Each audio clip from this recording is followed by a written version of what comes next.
We already did the one before, so don't worry about that. Okay, thank you, Rodriguez, for meeting with me. I'm so excited to actually to just talk to you and get to know some more about you. Awesome. Awesome. So tell me about yourself. How many children you have? How old are they? Okay. I just got married 2 years ago. Well, Thank you, congratulations. thank you. And prior to the marriage, my wife, she had already had 3 kids. I had a little girl, and we just had one together. So all together that makes 5. Yeah. Um, I'm originally from Alabama. I came up here in 2010, basically in pursuing of my career in the fashion industry. I started out modeling. So I've been modeling for pretty much since I was 15. So I'm thinking roughly around 17 to 18 years. I've been in the industry, since just networking, meeting people, and just endeavoring and embracing so many great opportunities. Um, so now I'm a family guy. I have a family, like I said, 5 kids, and a son of my own who's a junior. He's 1 year old, and I have my daughter Nyla. She's 2, going on 3 in November.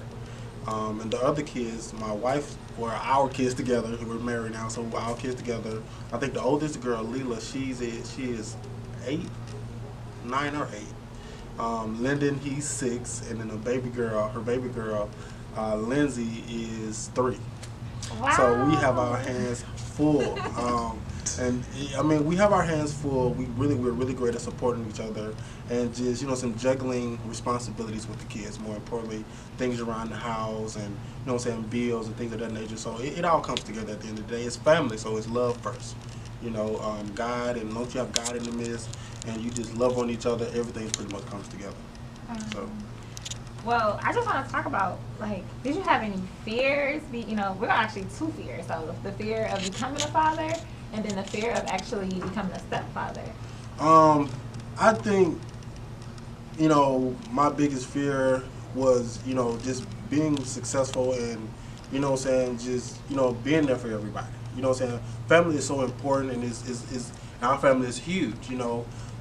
So I think the biggest thing for me was just being able to being able to juggle my career, and at the same time be this dad that that's ideal. I think just being there for the kids, being able to support them, and learn so much about them, because they so they're such huge blessings. I think it's just being able to, they grow so fast, and being able to keep up with them so that they don't get into anything, and just being able to teach them how to be independent on their own. I think that's one of the greatest gifts a parent can give a kid or a child, is how to grow up and learn how to be dependent on themselves. So I think that's what my wife and I, we really focus on, teaching the kids, like manners at home, so when they go out into the world, they will know how to adapt and adjust, and deal with society. And it's crazy because there's so much going on in society today. You definitely want to make sure you implant the right things and the right morals into your children. So, I mean, the question was, it was a fear. I can't really say it's a fear. It's just, I think it's just the thing that you have to just embrace and understand. Like, hey, I'm a parent now. It's not a rule book to do's and don'ts on how to be a parent. I mean, you can look at so many different things and so many different guides and suggestions, but every kid is different. So you gotta kind of like just embrace the moment and raise your child the best you can. Wow. Now, so do you co-parent? Do you guys co-parent We with? do. We do. Her and her ex-husband, you know, they rotate the kids every week, so he's still a part of their lives. So it's like, and then we have our house rules, and when we're parenting and getting along with the co-parents and the grandparents and everything. It's an amazing thing, but we get it done. Sometimes, I guess when I sit and think about it, like, wow, what I'm saying? We actually get it done. We have to maneuver. And the kids are so mature, they grow so fast, and their understanding of, like, hey, who their parents and who their parents are. And it's like, everybody just flows throughout the day. So It's really like that village of support. it's a village. It's a village. In every sense. In every sense. But like I said, if you have love in the midst, you have God in the midst, anything is possible. You have to understand that He is greater than any situation, any temporary problem or misunderstanding it may be. God is greater, So we kind of like set that as our foundation, and we just go with it. Now, who or what would you say has been your greatest influencer in you becoming a father? Um, my biggest influencers. Any role models? Anybody that set the tone for you?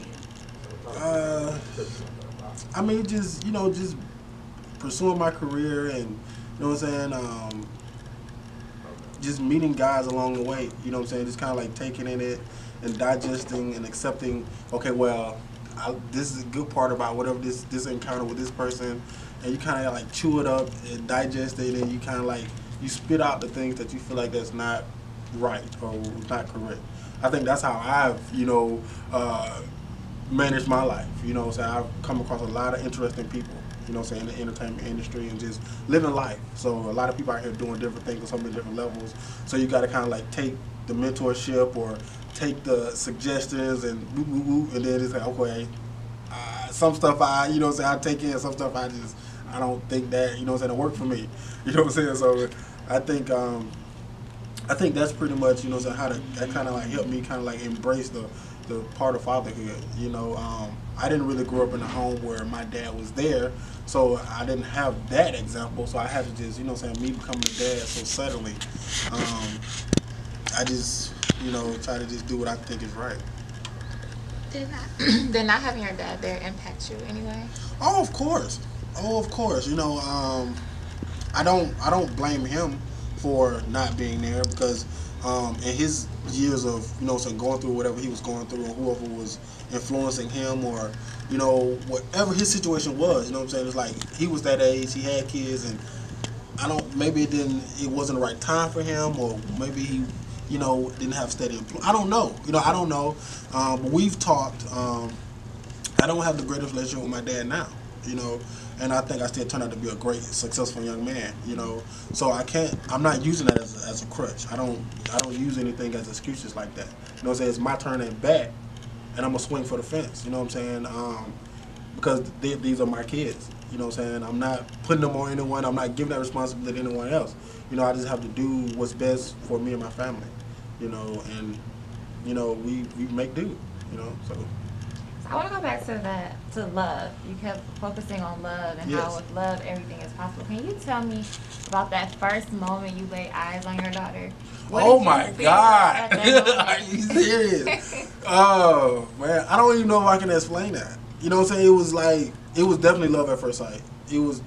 I feel like any man can almost like suddenly put that into words. I mean, you can't. You know what I'm saying? Because, oh man, like. I don't know. It was the most beautiful thing I ever seen in my life. Like the whole pregnancy, that was my first time. You know what I'm saying? Seeing the head first and everything, and the crying, and it was amazing. Prior to, we knew it was a girl. We knew it was a girl, so I already was kind of like bracing myself for the adjustment in my life. You know what I'm saying? Being a dad to a little girl. And you know, there's all the sensitivity and all the sugar and spice. You know what I'm saying? You have to kind of like reconvert your whole thinking.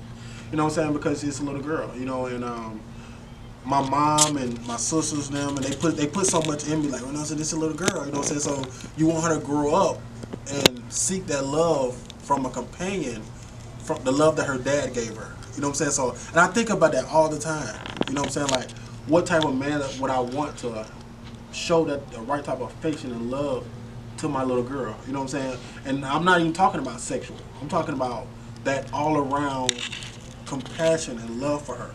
You know, so I try to show that to her when I can. You know what I'm saying? I know I'm a busy person. I'm in the fashion industry. I'm image consulting. I'm wardrobe styling. I'm doing shows. I'm producing photo shoots. You know, so I'm traveling. So it's like I really try to have the moments with her to let her know that I love you unconditionally, more than anything this world can ever give you. You know, I'm always gonna be there, no matter if we have good times, bad times. I'm your dad. It's not a choice that you have, it's not a choice that I got. You know what I'm saying? But we have to be here for each other. We're a family. So teaching them that, I think, you know, some little girls grow up and they want girls that want families. I think ultimately, a young lady that grows up in a stable home with morals. She understood I want to grow up and I want to have a family one day. You know what I'm saying? So I think that teaching them that and showing them that at a young age, they grow. Okay, well, this is how. Well, my parents, even though my wife is not her real mom or whatnot, showing them that you can be stable in a home and it's love throughout the house. I think that's really important. Well, if there be anything about your journey through fatherhood right now that you would like to share with other fathers that might be struggling with balancing and being present in the home? Yeah, I don't want to step on toes. I'm new at it. Mm-hmm. You know, like I said, my wife and I, we just got married 2 years ago. So even being a stepdad, it's new. And then my daughter, my first child, she's 2. So all of this is kind of like new to me, like all in the, you know what I'm saying? So I think the greatest value or the greatest thing I can give to other fathers is really, really be there. I don't think some men even put enough emphasis on that. Like really being there and having that male chemistry with the child. I mean, moms they have their chemistry, but dads are just as important. You know, and it affects the household. It affects the kid when the dad is not a part of their life or in the home. You know what I'm saying? It affects the kid physically, mentally, emotionally, spiritually. I mean, those are major key components of a child being raised effectively. You know. So I think being there and just your presence, your sternness, you know what I'm saying, your assertiveness on a child is very important. Is there one word that really sticks out to you when you think about fatherhood? What word sticks out to me? Hang in there. But seriously though, I think the biggest thing for men, like you know what I'm saying, men and women are like night and day.